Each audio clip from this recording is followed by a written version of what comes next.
Let's take a look at oil if we can, just under $110 a barrel. And let's bring in our oil prophet, Keith Fitz-Gerald. Keith, good morning to you. You said $120 oil last November. You predicted for this summer. You're pretty much right on the money. Unfortunately, you think oil is going to $150 a barrel, right?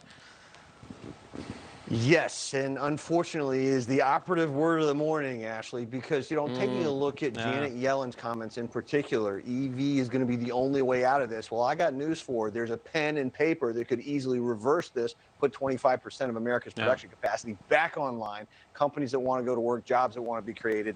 There's other ways to fix this.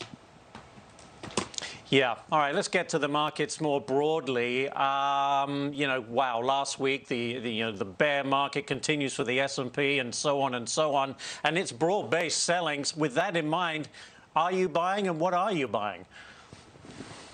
Well, I am buying more oil because obviously the world is good. The reality is the world's going to use more of it in the next 5, 10, 20 years. And I think that the fact that it's dropping now is attractive to me. I like companies like Pfizer, for example, because they're on the verge of customizable medicine. Never mind the whole vaccine thing. What they've learned from that is going to be really, really valuable over the next 5 to 10 years. And of course, big tech is getting smacked around hard. I'm going to be a Viking in an all-you-can-eat buffet as prices continue to drop because those companies are not going anywhere. And that's what you want to think about as an investor. Now, if you can stay in the game, keep it on the fairway, don't lose the golf ball, that's your concern. That's interesting because you say, hey, I am buying on the dip. I think that's been the difference we've seen in this fall from previous falls is that people are not doing that, but you are.